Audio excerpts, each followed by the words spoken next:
오늘은 예배의 아드폰테스란 제목을 가지고 예배의 근원으로 좀 돌아가는 그런 시간을 좀 가지려고 합니다. 올해 우리는 아드폰테스라는 표를 가지고 한 해를 달려가고 있는데 잘 달려가고 계신 거죠? 네. 라틴어 아드폰테스는 영어로 바꾸면 to fountain이라고 해가지고요. 샘으로 이런 뜻을 가지고 있습니다. 샘으로 돌아가자. 샘이 솟아나는 그곳에 가야지만 목을 축일 수 있고 살아갈 수 있는 것처럼 우리 영혼이 다시 생명의 샘으로 가자, 이런 의미를 가지고 있는데 그런 은혜가 우리 가운데 있기를 간절히 소망합니다. 요셉이라는 사람은 아버지 야곱으로부터 무성한 가지다라는 축복을 받게 됩니다. 유언처럼 받게 되는 그 축복이 있는데 그 가지가 담을 넘는다, 이렇게 표현되어져 있는데요. 한번 보시기 바랍니다. 창세기 49장 말씀인데요. 같이 읽습니다. 요셉은 무성한 가지 곧 샘 곁에 무성한 가지라. 그 가지가 담을 넘었도다. 그 가지가 담을 넘었다라는 그만큼 풍성하다, 이런 얘기를 하는 것이죠. 그런데 그렇게 된 이유가 성경에 기록되어져 있는데 보면 샘 곁에 무성한 가지라. 나무가 샘 곁에 심겨져 있어야지 그 가지가 풍성해지고 잎사귀가 풍성해지고 열매를 맺게 되는 것이 자연의 원칙이라면 우리도 마찬가지라는 것이죠. 우리가 예배의 자리에 있을 때에, 우리가 샘의 곁에 있을 때에, 우리가 말씀의 옆에 있을 때에 하나님 우리를 자라게 하시는 줄을 믿습니다. 그 은혜가 우리에게 있어야 되는 거죠. 예배의 모습들, 예배의 아드폰테스, 예배의 근원으로 돌아가는 것 무엇인가, 그런 생각을 하게 되는데요. 예배자로서 비정상적인 모습이 보여질 때가 가끔 있다라고 생각되어집니다. 여러분, 많은 위원회 중에서 가장 예배를 잘 드려야 되는 위원회는 어딜까요? 모든 위원회가 다 잘 예배를 드려야겠지만 예배위원회만큼은 정말 예배 하나는 잘 드려야 된다라는 생각을 하게 되는데요. 그런데 가뭄에 물이 없는 게 아니고 홍수에 물이 없는 것처럼, 먹을 물이 없는 것처럼 수많은 예배가 있는데 예배자로서 내가 정말 예배 드리는가, 그런 모습을 한번 돌아보았으면 좋겠다라는 생각을 하게 됩니다. 우리는 삶의 아드폰테스라는 것이 있는데 그게 무엇이냐면 주일 성수 신앙입니다. 주일 예배 신앙인데요. 살아가다 보면, 일하다 보면 너무 바빠서 주일 성수에 대한 부분들이 부담이 되어져 가는 경우들도 생기게 됩니다. 24시간이 부족할 만큼 일을 해도 일이 잘 줄지 않는 어려움들을 속에서 주일 성수에 대한 부담감이 생길 때가 있죠. 그러나 그러한 인생 가운데 우리의 삶의 균형을 잡아주는 게 있는데 그것이 바로 주일 성수 신앙이란 거예요. 예배 신앙이란 것이죠. 매주 24시간씩, 매일 24시간 그렇게 열심히 일하면 어떻게 돼요? 죽습니다. 죽어요, 여러분. 24시간 그렇게 열심히 1년 내내 일하면요, 생명이 단축되고 죽어요. 하나님 그걸 우리에게 원하지 않는 거거든요. 그럼 우리 인생 가운데 우리 삶의 균형을 맞춰도록 하나님이 제정하신 것인데 그것이 예배라는 거예요. 주일 성수 신앙이라는 거예요. 쉼과 안식을 주신 것이 우리의 그 아드폰테스, 신앙의 아드폰테스, 삶의 신앙의 아드폰테스인데요. 여러분, 열정적으로 살아본 적 있으시죠? 그런 적 없으면 지금부터라도 열심히 사시기 바랍니다. 우리 인생에 그렇게 살아본 적은 있어야 돼요. 최소한 우리 젊었을 때는, 그죠? 내가 정말 죽기 살기로 뭐든지 그렇게 열심히 하는 그런 시절이 있어야 되는 거죠. 그런 열정이 있어야지 주의 일도 감당하는 거죠. 그러나 조금 어리석게 열심히 할 때도 있습니다. 제가 30대 때 정말 열심히 살았습니다. 정말 열심히 살았습니다. 새벽부터 밤늦게까지 정말 열심히 살았는데요. 새벽같이 나가고 밤늦게 들어오고 하는 생활을 계속했습니다. 교회가 강남에 있었고 사택은 분당에 있었습니다. 이해할 수 없는 참 위치인데요, 그죠? 교회는 강남에 있고 사택은 교회에서 지은 사택인데 분당에 있었습니다. 그거를 한 30분씩 이렇게 왔다 갔다 해야 되는데요. 출퇴근 시간에 걸리면 1시간씩 넘게 걸려요. 그러니까 그게 싫어서 출퇴근 그 시간, 트래픽 걸리기 전에 나가고 수업이 다 끝난 다음에 집에 들어오고 하는 생활들을 했었습니다. 왜 그렇게 열심히 살았나 보니까요, 예전에 저희 아버지도 그렇게 사셨더라고요. 정말 열심히 사셨거든요. 모든 일에 주의 일이니까 더 열심히 살았던 것 같아요. 제가 40대가 딱 되었을 때에 그 교회를 정리하고 캐나다 밴쿠버에 가서 사역을 시작했는데요. 거기서 있어 보니까 예전에 내가 30대 때 살았던 그 삶이 정말 일 중독이었다는 것을 그때 알게 되었습니다. 주일 5가 됐는데 이게 평안이 찾아오는 거예요. 주일 5가 됐는데 가족들과 보낼 수 있는 시간이 주어지는 거예요. 낯설었습니다. 주중에도 아이들을 학교 태워주고 교회 가고, 또 오후에 아이들 태워서 집에 데려다 주고 또 교회 오고, 그게 가능한 게 그 사회더라고요. 그래도 삶이 되어지는 걸 보면서 내가 정말 일 중독자처럼 그렇게 살았구나라는 생각을 하면서 제 자신을 참 반성한 적이 있었습니다.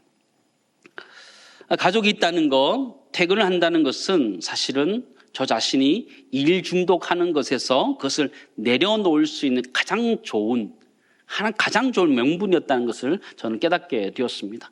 가족 때문에 일을 정리하고 들어가야 되고, 일을 정리하고 들어갈 때 내 삶이 다시 한번 치유되는 것들을 경험하게 되는데, 주일 성수가 그렇다 생각되어집니다. 예배의 자리가 그렇다 생각되어집니다.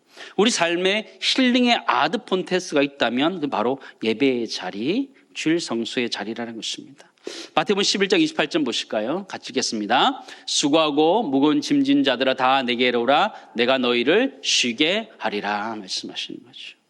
하나님 우리의 인생을 열심히 살라라고 말씀하시지만 일주일 내내 열심히 살라 이렇게 말하는 것이 아니고 쉼과 안식을 가져야 된다 말씀하시면서 그렇게 끊어주는 날이 있는데 그것이 바로 주일이라는 것이죠. 예배의 자리에서 다시 한번 살아나야 된다, 회복되어야 된다, 이런 얘기를 하는 것이죠. 주중에 열심히 살지 않으신 분들은 주일날 그렇게 안 쉬셔도 돼요. 네. 주중에 열심히 사셨던 분은 주일에 좀 쉬셔야 되지만 주중에 느슨하게 사시는 분은 주일날이라도 열심히 일하셔야 돼요. 네. 균형을 맞추시면 좋겠다 이런 생각을 하는데요. 참 우리 인생을 살아가다 보면 일 중독자처럼 그렇게 일을 열심히 할 때가 있어요. 근데 그럴 때 가족 때문에 내 일을 정리하고 들어가고, 주일 때문에 내가 일을 정리하고 들어가고, 이런 것들이 우리를 살려내는 줄을 믿습니다. 그 주일 성수의 신앙, 예배의 신앙이 우리 진짜 아드폰테스, 그 주일 성수의 신앙 때문에 우리가 살아갈 수 있다는 것을 다시 한번 깨달을 수 있기를 간절히 소망합니다. 저는 예배 때마다 여기 앞자리에 앉아 있잖아요. 앉아 있으면서 참 생각을 많이 합니다. 생각을 많이 하는데 그것이 무엇이냐면, 나는 예배자인가 설교자인가 라는 생각을 정말 많이 합니다. 나는 설교하기 위해서 이 자리에 앉아 있는가, 예배 드리기 위해서 앉아 있는가, 그 얘기를 끊임없이 물어봅니다. 매번 앉아있을 때마다 저 자신에게 계속 던집니다. 나는 설교자인가 예배자인가? 여러분, 저는 설교자인가요 예배자인가요? 좁은 뜻 안에서는 그죠? 설교자이지만 넓은 의미 안에서는 저는 예배자가 되어야 되는 거거든요. 때로는 설교를 잘 못할 수 있지만 예배를 잘 못 드리면 그거는 완전한 실패라고 저는 생각하거든요. 그래서 저는 앉아있을 때마다 저는 저 자신이 예배자라 생각하고 예배자로 저 자리에 앉아서 함께 사도신경 고백하고 또 찬양하고 기도하고 하는 거거든요. 근데 가끔 예배 봉사자들을 보면 봉사하느라 예배에 집중하지 못하는 경우들을 가끔 발견하게 됩니다.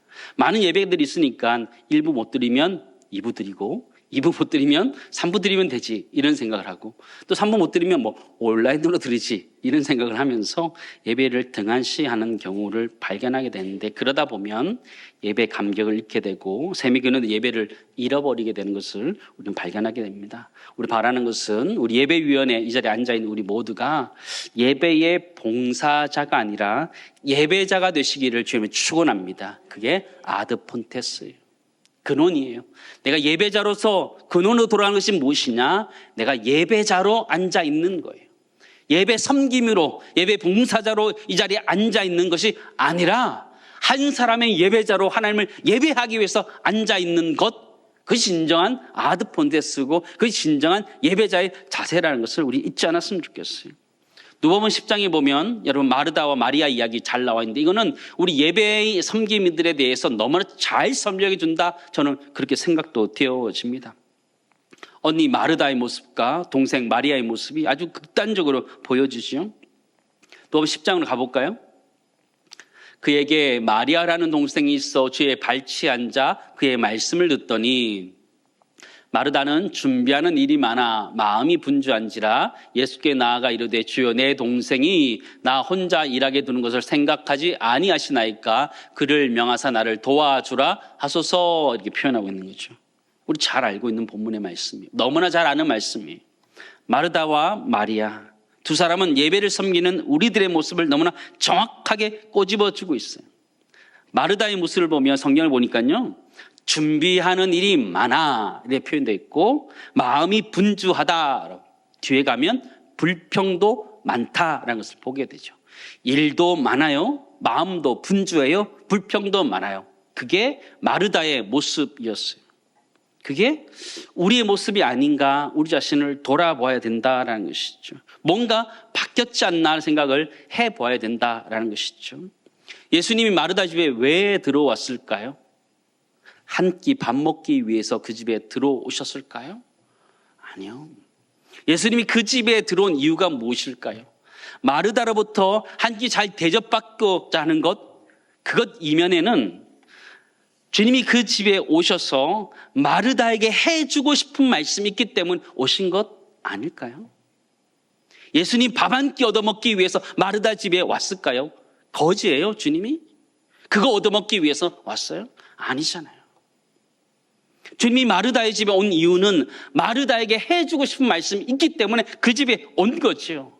근데 도리어 마르다는 자기가 그것을 도리어 주님을 섬겨드려야 된다. 주님께 대접해야 된다. 이렇게 생각하고 있는 것이죠. 우리 모습과 다르지 않다라는 것이죠. 우리는 우리 자신이 예배를 잘 봉사해야 된다 생각하지요. 찬양도 잘 해야 되고 자막도 잘 해야 되고 방송도 여러 가지 다 잘 해야 되지요. 누가 누구를 위한 예배인가요? 누가 누구를 위한 예배요?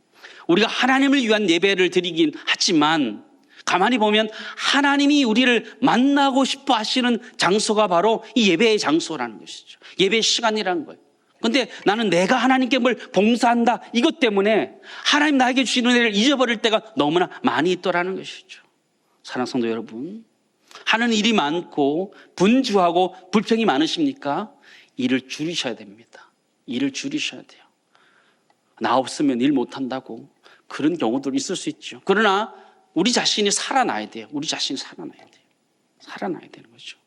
우리가 예배를 드릴 때마다 나는 예배자인가 예배 봉사자인가를 끊임없이 질문하셔야 되고요. 그럴 때마다 내 마음속에 나는 예배자라는 확신을 가질 수 있기를 간절히 소망합니다.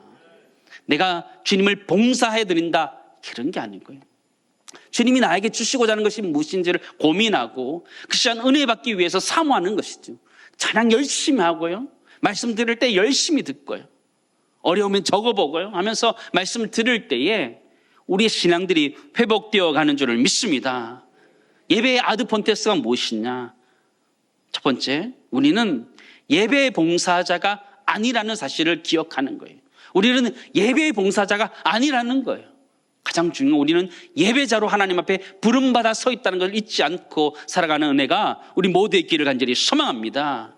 찬양할 때 찬양보다 더 중요한 것이 있다면 내가 하나님 앞에 예배 드리는 거예요. 사도신경부터 맨 끝에 축도까지 끝까지 하나님 앞에 진실을 되게 집중하여 드리는 것, 그것이 진정한 예배자의 모습이라는 걸 기억하면서 그런 예배자리 될 수 있기를 주님을 축원합니다. 사도신경에 뼈대가 되는 것이 삼위일체 하나님이다라고 말씀드렸는데요. 저는 예배의 큰 뼈대를 이루고 있는 것도 삼위일체 하나님이다. 저는 그렇게 해석합니다. 요한복음 4장 말씀은 예배에 있어서 가장 중요한 말씀이고 가장 기본적인 말씀입니다. 본문의 말씀인데요. 같이 한번 읽도록 하겠습니다. 같이 읽겠습니다. 아버지께 영과 진리로 예배할 때가 오나니 곧 이때라. 아버지께서는 자기에게 이렇게 예배하는 자들을 찾으시느니라. 하나님은 영이시니 예배하는 자가 영과 진리로 예배할지니라. 아멘. 아멘. 23절에 보면 아버지께 예배한 자가 아버지께 성부 하나님께 예배하는 것이죠. 하나님은 예배자를 찾으신다는 거예요. 예배자를 찾으시는데 참되게 예배하는 자를 찾으신다. 참되게 예배한 자는 어떻게 예배한 자나? 성경은 영과 진리로 이렇게 표현하고 있어요.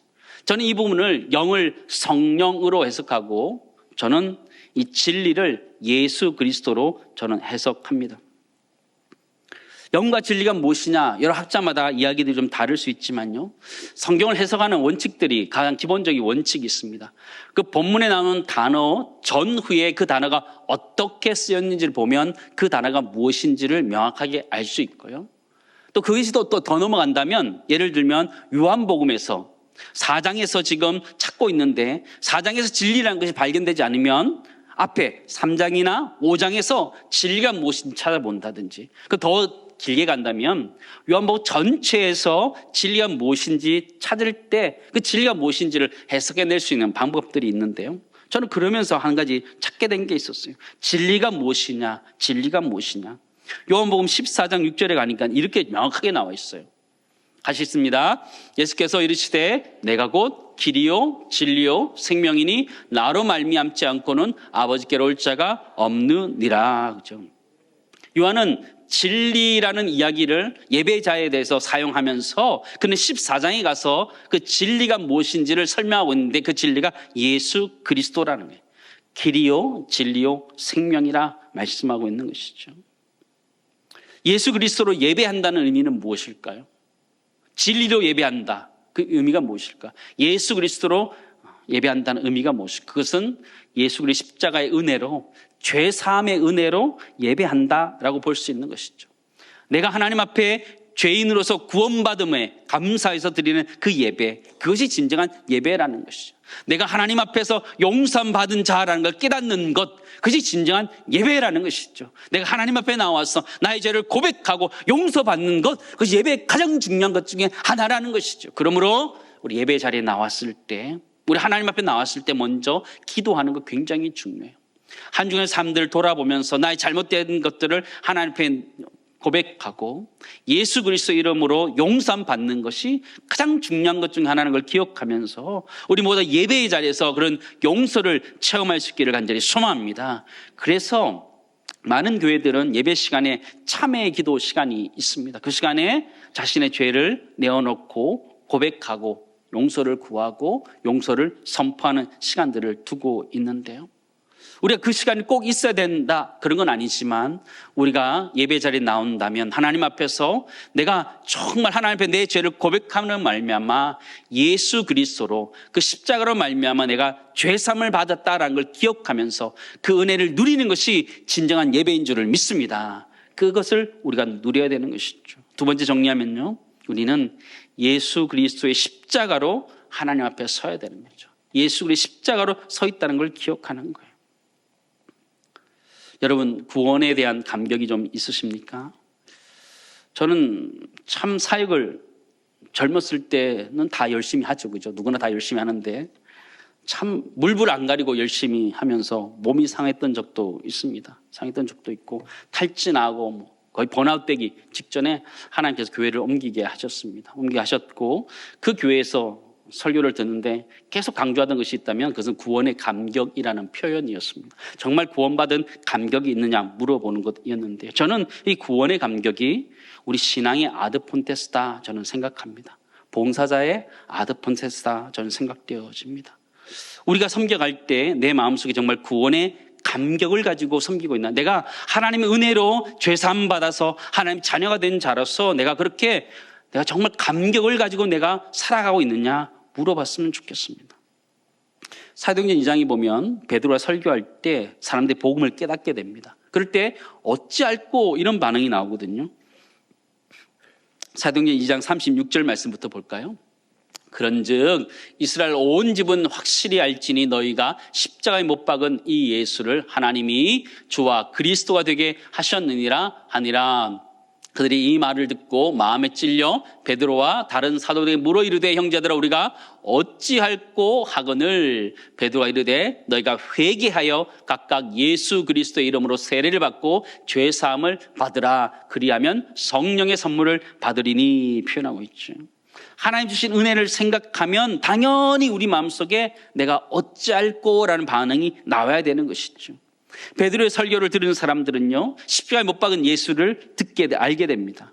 그리고 그분이 우리의 주와 그리스도 되신 것을 깨닫게 되었던 것이, 그리고 나서 회심하는 것이죠.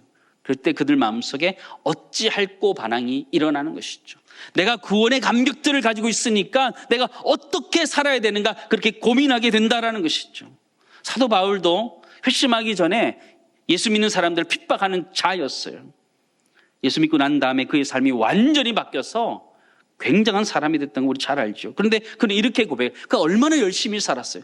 그가 이전에도 열심히 살았는데 예수 그리스도를 통해서 자신이 구원받았던 걸 깨닫고 난 다음에 자신이 참 연약한 자고 나약한 자지만 그런 나를 건져주신 주님을 생각하니까 자신이 일하는 것이 아무것도 아니라는 걸 그가 깨닫게 됐어요.